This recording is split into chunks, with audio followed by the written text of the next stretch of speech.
Live. Oh my God, I've gone sweaty. Very, very sweaty. I have no idea why people watch this. I truly don't. I mean, bless you for doing it.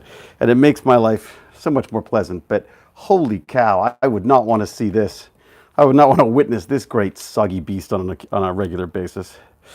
I'll wait for people to pop in and say hello before I launch into my latest diatribe about learning and burning.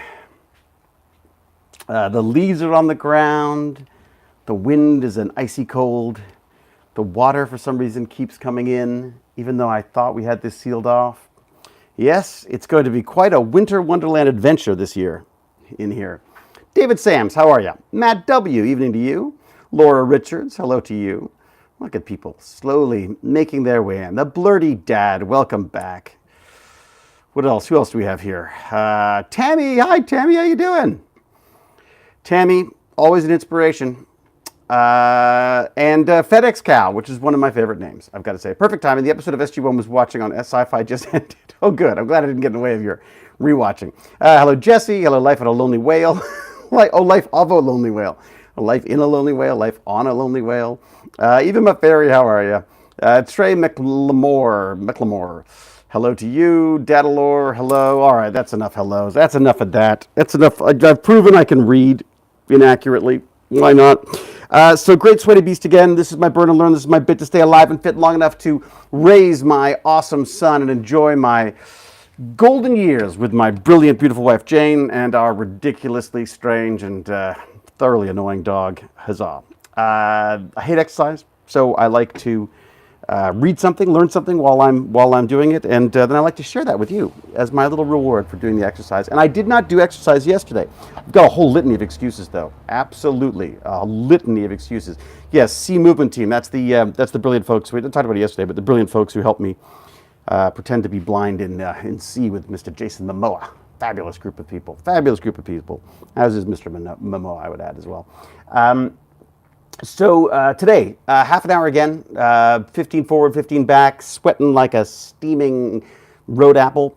And again, going through this madness and memory. I actually jotted a couple of notes down because I was so taken with a couple of things that came up, including this quote that I jotted down after. Yes, believe it or not, I've actually had some cool down time, and I still look like this. What a fabulous stream concept, David. Keep it up. Oh, thank you very much. I'm really enjoying it. It's entirely selfish, to be honest. All my YouTube friends say that it's not exactly it's not exactly a good approach to social media. But you know what? I don't care because I'm here to be a big nerd. So there's a few things that came up in the book today, and this is the book. This, by the way, is Madness and Memory. It's the discovery of prions by Stanley B. Prusiner, who is also the guy who discovered them. So it's a first-person story about this. Got to the point now where he's beginning to get some traction. He's beginning to sort of narrow down what could be causing these things, which people have been calling some kind of a neo-virus, a new virus. They're calling it a slow virus. He is beginning to believe that there may be no DNA in these things at all. That these could just be proteins, which of course is sacrilege. Everyone's freaking out. And there's this brilliant quote, which I don't know if he attributed to someone, but the quote is basically that, did I write it down? I must have written it down. I thought I wrote it, I could swear to God I wrote it all down. Am I losing it? I'm definitely losing it. Pressure to create new data. So that was the one. It was interesting. So that was, oh, you know what? I probably done it on the wrong page, haven't I? Probably written it down on the wrong page. I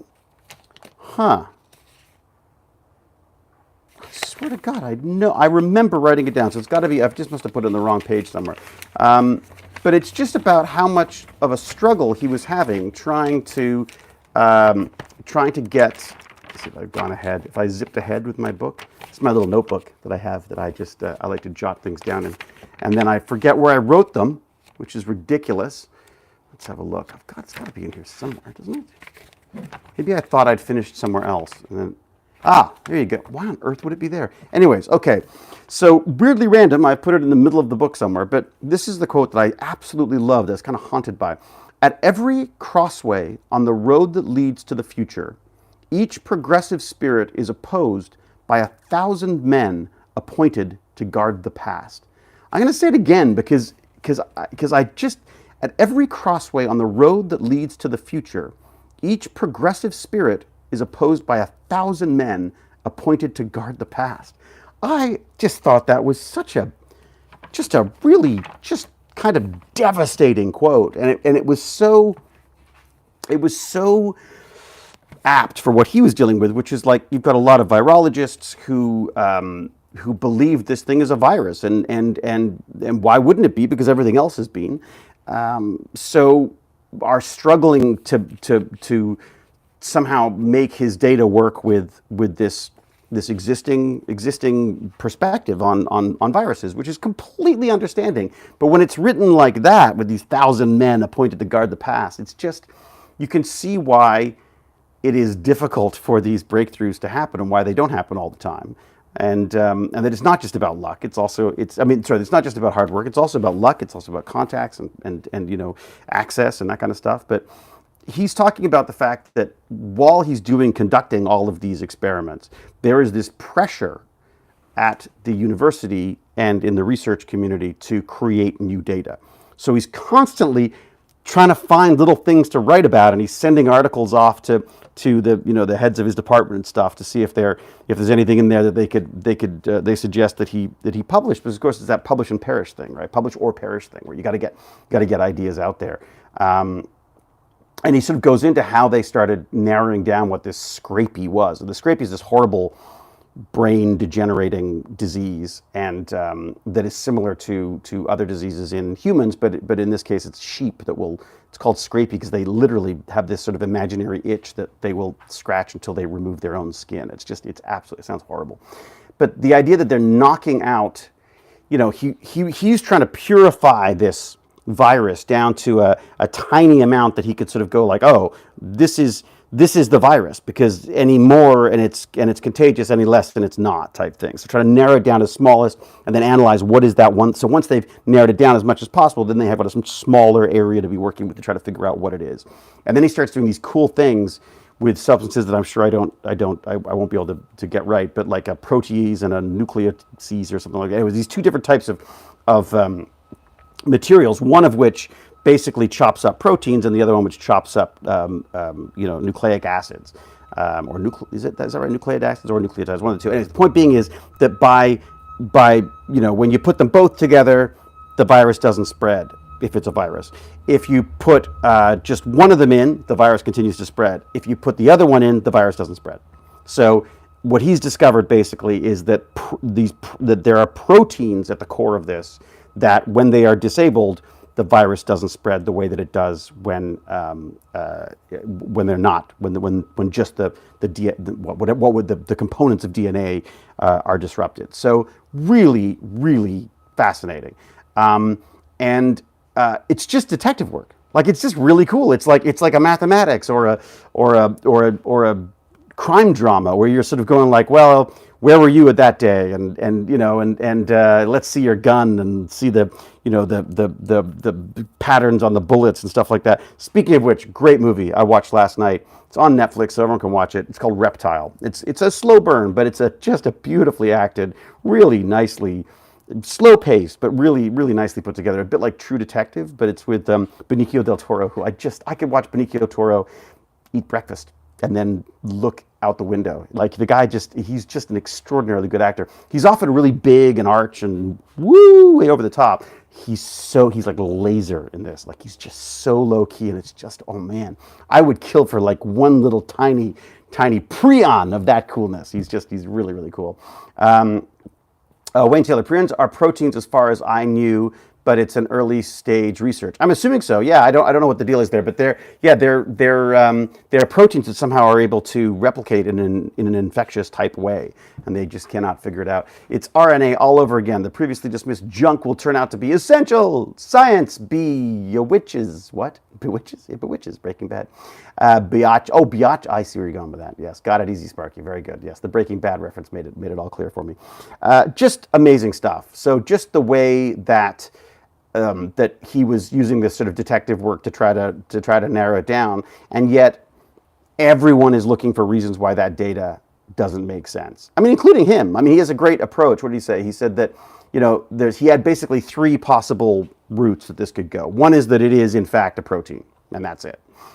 Which again seemed very improbable. It seemed his data seemed to be leading him that way. The other one was that it was a protein with a nucleic acid as well, and then finally, if it is a protein with a nucleic acid, if it's a large nucleic acid and not a small one, then for some reason, I'm not sure what the science behind that is, but then they need to basically rethink it. It's not a prion. It's not this infectious protein, for want of a better word. Come on, David, get your butt off the exercise machine and act in something we can watch. Yeah, Wayne, I'll get right on that.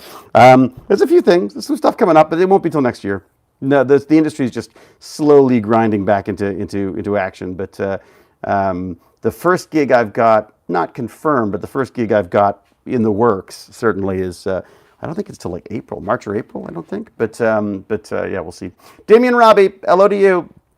It was just such a shame to hear about Julian Sands. Yeah, wasn't it? Yeah, I was like, man, I remember that guy.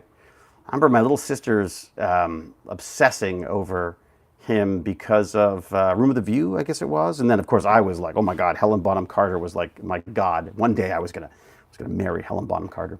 I believe that cold disease is like a restart on the computer. I don't know what that means, but I'll take your word for it. It still blows my mind that these things get figured out. Brilliant scientists. That's it, Easy Sparky. That's it. But it's what I love about it is that, yes, there are these little sort of eureka moments, and I think Hollywood has done a terrible job of depicting what this work entails, because it always involves like a montage and then as someone spills a glass of wine and they discover that, the particles or whatever, I mean, there's always like some kind of eureka, very theatrical quality to it. The reality is a lot of this stuff is just freaking boring work, like just boringly hard, stressful, grinding work. I mean, it's like grinding away in World of Warcraft or something like that, or chopping down trees in Minecraft. You just gotta get the base materials, get it all sorted out before you can actually do it. The other thing is, it's not like just discovering something, because discovering it, who cares? Anyone can come up with a brilliant idea. You got to prove it. You got to prove it again, and then allow everyone else to do the same thing again and prove you wrong or right. So it's kind of amazing. David, you ever seen Nile Red? I have indeed. His stuff touches on how mundane it can be, but he had some humor. Yeah, FedEx Cow. I actually, in my email of awesomeness, which you should all go and sign up for, please, right this moment. I can pause if you want while you just go and do that. Go to techbandits.org. O-R-G, that is. techbandits.org. And sign up. Scroll down a little bit. There's a little thing. Sign up for the email of awesomeness, and you will get lots of fun, cool videos that I found and articles and my thoughts on things for what it's worth. And, it's sort of fun and funny and silly and scientific-y and technological. And it's just a lot of fun. So please, please, please, please go sign that up. Go get your friends and family to do the same. I want to build that newsletter into a giant freaking email of awesome fun. And I got to come up with a new name for it. Because someone pointed out that, it's all very good and well to have really cool names like Email of Awesomeness, which I think is a very cool name, but that it should have something that explains what it is better. So I task that with you. You and ChatGPT can have a look at that and see what you come up with. What's a good, sci-fi inspired lifelong learner exploring a few key, well, not key, but a few sort of interesting factoids that he's figured out or wanted to learn more about in the week. So there you go. My readings of choice right now are about nature versus nurture in animals. Oh, that's interesting. How they train rats to detect TB or landmines. Apobo in Africa. I don't know what that means, but okay. I also love reading about adaptive behaviors in animals. Yeah, it's pretty interesting stuff. I mean, animal behavior stuff is fascinating. And then when you get into the brain scanning stuff, and you can put something in the brain and figure out exactly how they're figuring this stuff out. Woohoo! It's going to be very cool. Very, very cool. Again, I maintain that eventually, all this talk about virtual reality and everything, screw that. We just need to plug into the brain somehow, trick it into thinking, give it the signals that it gets from our bodies, and you've got the most amazing immersive experience that you could ever possibly have. We could just live in dreams like the Matrix, being harvested for electricity, and I am totally ready to become an Energizer Bunny.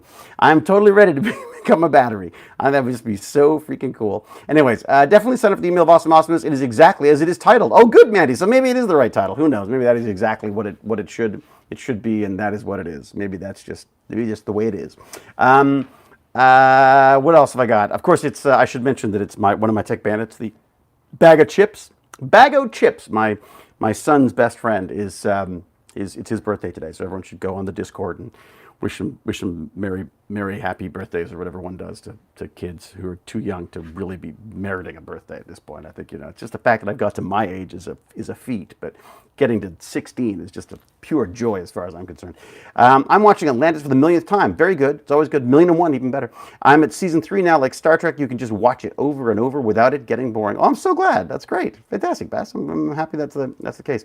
Brimstone says, a la Neurolank in a Johnny Mnemonic way. Yeah, exactly. Bryn, it's funny you should say that, because one of my all-time favorite books, which I think I might have to reread. Like, I feel weird rereading books because I feel like, oh, he's already done it. Why read it again? It so inspired me, and was this book Neuromancer by William Gibson, which was I don't know whether it holds up now, but even when I read it, it was old-fashioned, but it still was just, God, it was just this beautiful. I loved its kind of over-the-top, comic booky, gritty noir style and stuff. It was just a fabulous, fabulous book. Happy birthday to him. He's officially done the orbit and leveled up again. Exactly, FedEx Cow. Exactly the point. Good afternoon, John D. Brewer, Xeno76. How are you? With another food tease, I imagine. Is it Xenos who does the food teases? I think it is, yeah. Brimstone, it's a beautiful story. Love that book, isn't it? Yeah, I mean, I can't remember whether I liked the other ones after it, but, my friend who did Cube was working forever trying to get a feature film of that. By the way, Vincenzo Natali, who did Cube, my very, very good friend, fabulous guy who I met in high school and we've been working together ever since. He's got a new graphic novel out that you should go check out. I can't remember what it's called now. Is it called Tech? Something like that. I'll have to find a link for it, because it's just, I was lucky. This is where I get to laud it all over everybody. I just happened in passing to let you know about the fact that I got a pre-release version where I got to read it, and it was freaking genius. It's just great. The guy's brilliant, absolutely brilliant. So please go and check that out as well, but not before you've signed up for my email of awesome awesomeness, because I could always write about it in that too. In fact, maybe I will. Maybe I'll put a little link to my friend's book in there. That would actually be good. Wouldn't that be nice of me? I think it would be. I agree. Okay, so what else? What other exciting things do I have to tell you? Kid is back at school today. Although still a little shaky, I think. I don't know whether there's like a tummy bug going around or what the deal is. Poor kid, I'm about to hit him with a vaccine and a flu tomorrow too. I'm giving him a flu jab and a vaccine for the COVID vaccine tomorrow. Jane and I both had them before we went to France, and I'm convinced that's what's kept me going. I don't know why. Normally I'm the biggest wimp. Someone just mentions virus and I get sick. So for some reason, touch wood, I've been pretty good. Although I definitely feel like I'm faltering a little bit. Yesterday, I took the day off yesterday because I was just exhausted. Absolutely exhausted. I walked the dog. I had a couple of meetings. I had a couple of great meetings. Oh my God. I had a fantastic meeting about Upgrade Required, which we've sort of put off for a while, and we had a director working on it for a while, and we just couldn't agree on how to proceed. I was really big on, I really want this to be a film about science fiction and accessible tech. I want it to be about how the world of science fiction has led to these innovations in the way we approach both the technology and people with disabilities. And obviously I want to talk to Lance Gimpy about that, and my friend Q, who's doing a podcast out in New York City now from his bed in Vancouver Island, or on Vancouver Island. So I had a great meeting with it. I didn't want to go, to be honest. I was like, no, stupid meetings. I'm done. I'm only on YouTube now.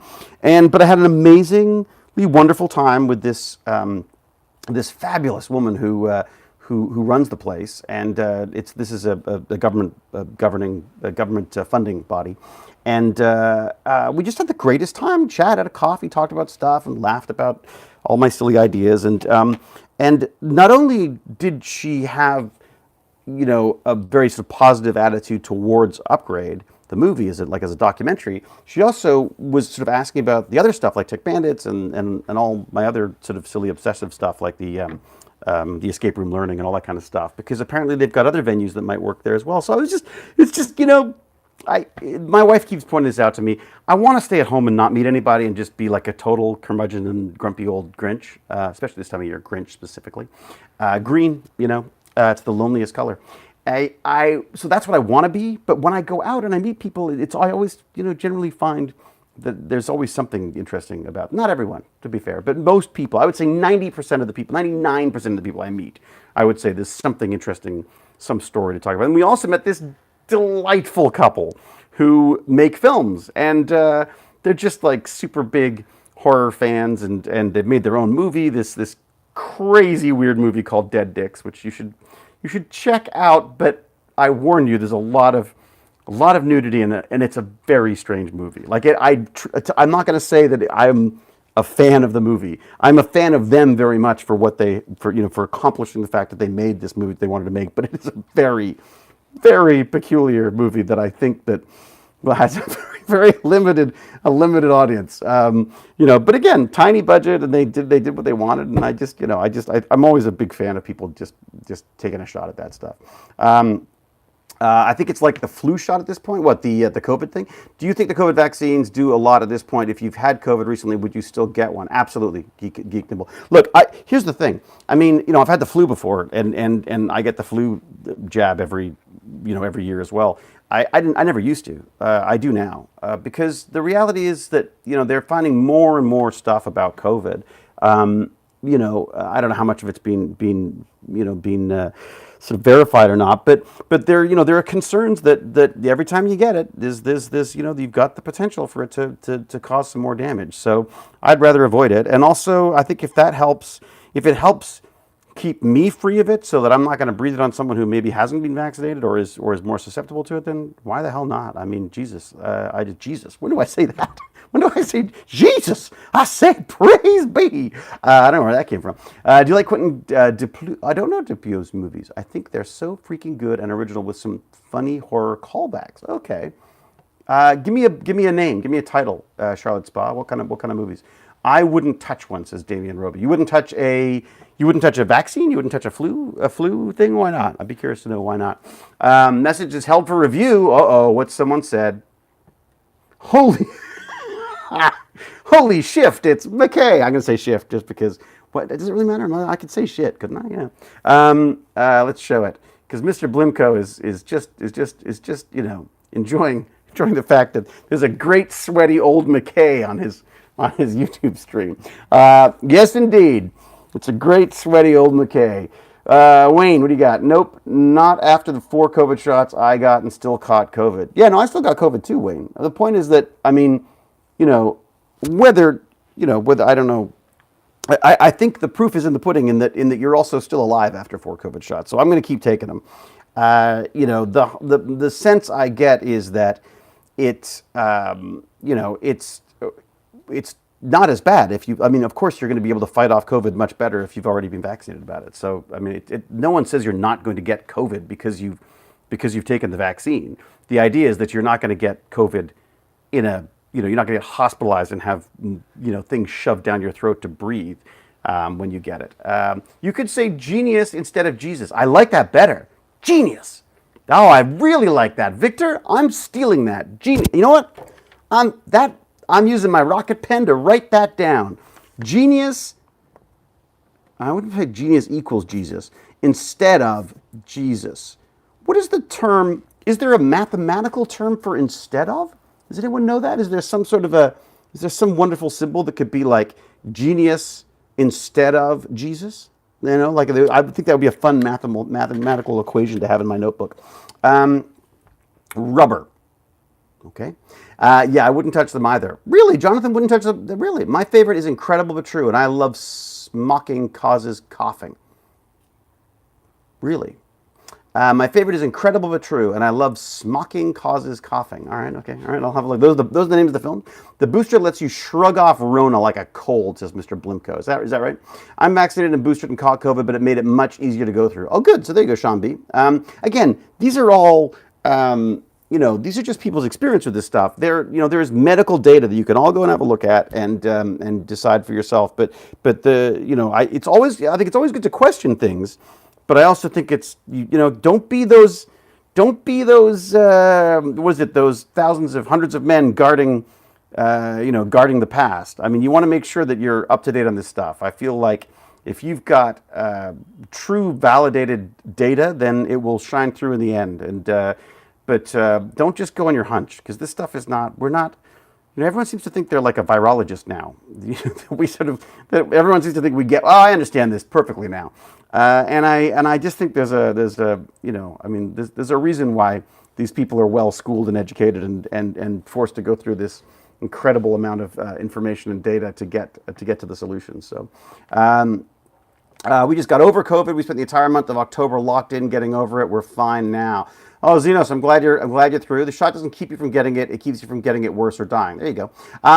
Aaron, how are you? Aaron Greenfield, good to see you. Victor, go for it. Genius Christ.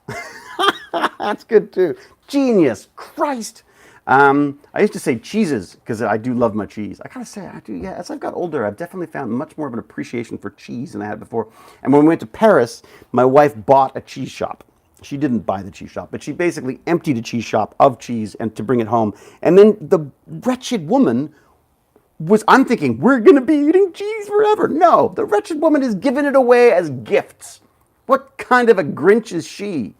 Married frickin' Mrs. Claus is what I did. She spent the other day in the kitchen making frickin' these bloody Christmas cakes, and then she's going to send them all over the world. She's going to England next week. She's got a conference there, like a TV conference, so she's going to go, and she's got friends there, and of course, she's any excuse to go to England. Jane is there, and so on the plus side, she'll bring with her own body weight in whiskey or whatever or some kind of spirit-soaked Christmas cake that she will then send around when she gets there. So I don't have to pay the frickin' postage. Although I guess we're paying for the flight. Damn it! Anyways, we were going to get COVID because it was so prevalent and catchy. I did get the first 2 shots as fast as I could. I was teaching at the time and worried I catch it during the beginning. Yeah, good point. Genius, maybe. I don't know. Ironically, I eventually caught it when I wasn't even teaching. That was the weird thing for me. Like I was a recluse anyways, and I'm assuming I must have had either Jane or Baz brought it home, or they said that, I don't know if you can catch it. Can you catch it off a dog? Someone said that dogs could get COVID too. I thought I should look that up and see if that's the case, because that would just be, then I can blame the dog. It would just be amazing, because I try to blame the dog for everything. Nah, Dave, the draconian laws here they used during the pandemic here in Australia. Here's the thing, Wayne. I'll say this. Look, I know I was very, and still am, very disappointed in the way even the Canadian government dealt with this stuff. I felt that there was a terrible, terrible amount of lack of communication. They did not jump into action as they should have. I felt that, even the World Health Organization, I thought, they were, there were definitely huge, huge errors in the way that they got this information out. But I'm going to say this, though. No one's dealt with a pandemic like this before. None of these people in their lifetimes have dealt with anything like this. Now, that's not to say that people haven't been warning about it forever, and they're warning about new ones. They're warning about new ones that involve, fungi. They're talking about like fungal infections that, because of the warming temperatures, are now going to be able to exist in our human body, which was the one thing that was keeping them out. So we need to worry about these things as well. Point is, I think, just look at the data. Make sure you know the data. And also, you look at the data, make sure you know what that data source is. Where did it come from? I'm in a weird situation, because I would say that Americans tend to distrust government and trust corporations. I would say that the British tend to trust government and not corporations. That's all mixing, but historically, I feel like that's where we are. Canada, I feel, again, probably more trust of government than corporations. But we need to find sources of information that can be backed up properly, not by anecdotal stories of like, oh, my mother, she took the virus and got hit by a bus. There's so much of that out there. And I think you got to remember, it's so easy to put out nonsense. It would be so easy for me to get up here and spout a whole bunch of stuff about how, the fairies, the fairies interact with the corporations, and they're trying to control us using their magic fairy fungi dust. There's just so much crap out there. You can look at that. I made that up on the spur of the moment. Thoroughly believable. But there's just such nonsense that could be spat out and puked out into the world, thanks to social media and this kind of stuff, that you're always going to have more nonsense than real data. Because the real stuff, the real science, the real figuring this stuff out and finding out what's true and verified and can be backed up with research and stuff. That stuff takes a long time. It takes a really long time to do that properly. Certainly compared to the split seconds it takes to say, oh my God, COVID reacts to 5G. Do you know that? There's just so much crap out there, and you can make it up on a spur of a moment. Anyways, thank you, Easy Sparky. Well, we trust the Tories to have their class interests at heart. Yeah, I mean, look, here's the problem: I'm now at a point where I don't trust the government or corporations. What do you do now? You know what I mean? What do I trust? I don't even trust my dog. She eats my food when I'm not looking. Simple. Let scientists run the world. Yeah, Damien. Well, it's funny, isn't it? But scientists. McKay. I wouldn't want him running the world, even if he was the smartest man alive, and he is. I think that. Yes, I agree that that it would be nice to get science more integrated into the way things are run. I think my hope is that as we get better at processing data, as our analytical skills improve, as these AI models allow us to process data properly and figure out where the biases are and where the inaccuracies are, my hope is we'll be able to figure this stuff out. My real concern, honestly, with the way COVID has progressed right now is that we're not tracking it anymore. I feel like, wait a sec, this thing's just shut the world down. It's literally shut the world down. What the F are we doing not tracking who's got it and who doesn't have it? Not who doesn't have it, but we should be, I feel like there should someone not be counting the numbers of these things and the different types? I know that's happening, but shouldn't we be letting people know about that? Shouldn't there be more of a push for if these vaccines work, and my understanding is that they do, then why isn't there more of a push saying, hey, it's winter season, come on, let's everyone go get a vaccine? There's lots of things that are mandated by the schools already. Why aren't the schools doing this stuff? And I'm sure everyone's going to have lots of opinions on that as well. On a lighter note, I'm defending a load of Linux machines. What? From cybersecurity attacks all week, and it's really good fun. Oh, Brimstone, that sounds really fun. Is this some kind of a hackathon thing, or is this an actual? What is the nature of secure? God, it's got to be hard to secure. It'd be much more fun to attack things than it would be to try to defend them, because you only have to get it right once as an attacker, right? David, remember that SG1 episode when the Ashen come as friends offering a vaccine to help all things, but they're really taking over. Yes, Damien, it was a science fiction show. All right. It's being actively tracked in Australia. Oh, that's good. Just because I think we need the data. That's all.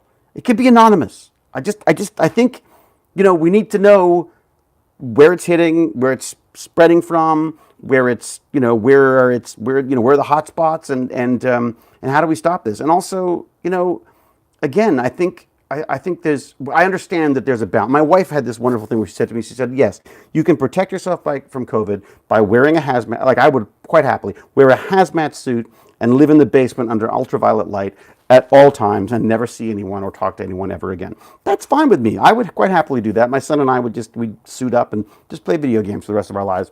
Absolutely thrilled. But the point is, if you actually want to have a life and a career, is that a life you want?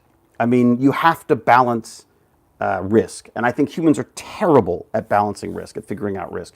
I take the most ridiculous risks about some things, and yet I'm a complete hypochondriac fool about the rest of it. So I think that it's important to sort of step back, take a breath, figure it out. There are some things that I firmly believe that I, over the years, have discovered are absolutely not true.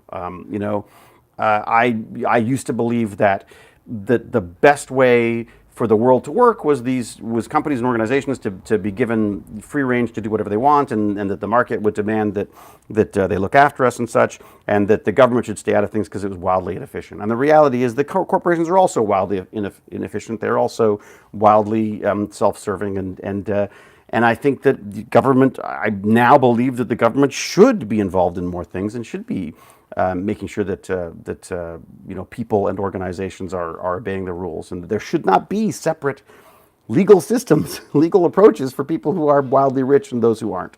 I mean, that seems pretty obvious to me. But I also think that people who earn a lot of money should pay just as much tax as the people who don't earn as much. It's extraordinary to me that the more money you earn, the more people you can afford to hire to get you out of paying taxes. And I just don't think that should be the case. I just don't. My father instilled a hatred of taxes. My granddad, probably more than anyone, and absolutely, it was legalized robbery. I mean, my granddad would fight with him about it. He'd take them to court, trying not to pay taxes and stuff. But I think there is while I understand there's a lot of inefficiency in the way the government works, I do think that if taxation is a system that we require to keep things going, and maybe we won't always need that. Maybe there will be, maybe AI will allow us to and some other innovations might allow us to not require it anymore. But I'm okay with some of my money going to help people who don't have the ability to do, who don't have the access and the privilege and the history that I have to do stuff. I mean, I'm content to make that happen. What frustrates me about taxation, I think, is that it's based around this idea of trying to get out of something.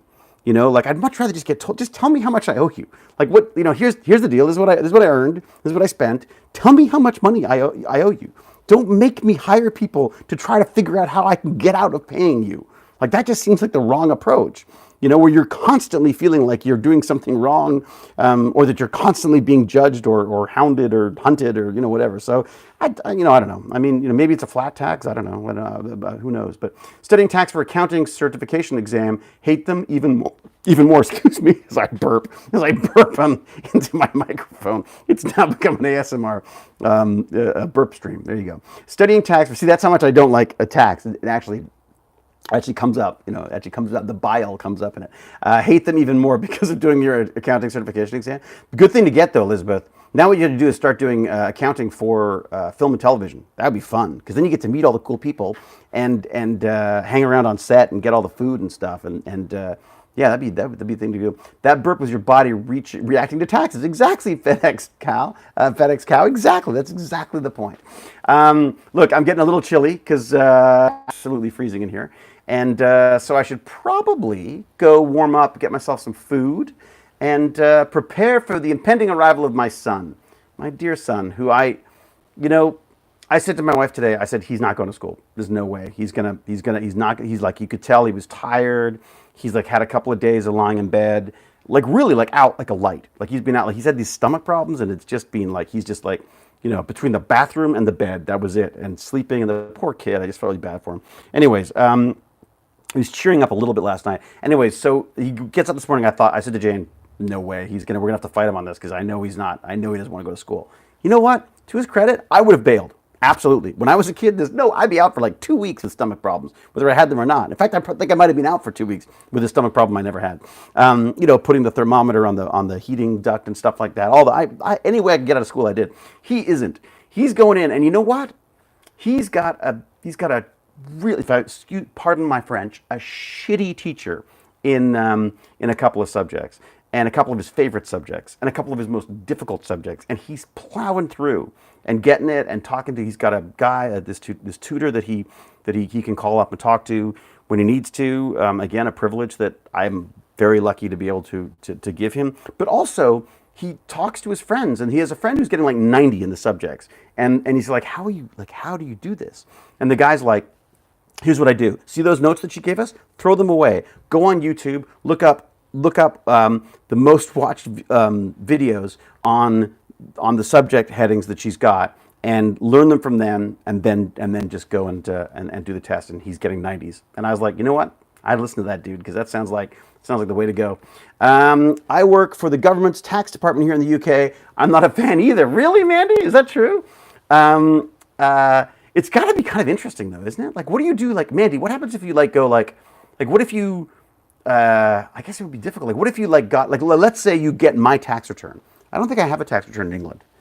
I'd be interested. Maybe I do. I don't know because I'm British. My wife has a house in England, but like, do you get like celebrity tax returns and you can't say anything? You're like, oh my god, it's the guys from yeah, I don't know what is it called? What other shows are there? From Star Trek. Oh my god, I got a couple of the actors from Stargate and I've got their tax return. Like, wouldn't that be kind of cool? Happy birthday to my son. It's actually not my son, but thank you, FedEx Cow. My son's birthday was a while ago. It is Bag of Chips' birthday today. That is the Tech Bandit Bag of Chips. It would be C. diff, yes, if he's been on powerful antibiotics recently. I don't know. He isn't actually. It's not bad. It's fine. I'll wish him happy birthday anyways. He'll love it.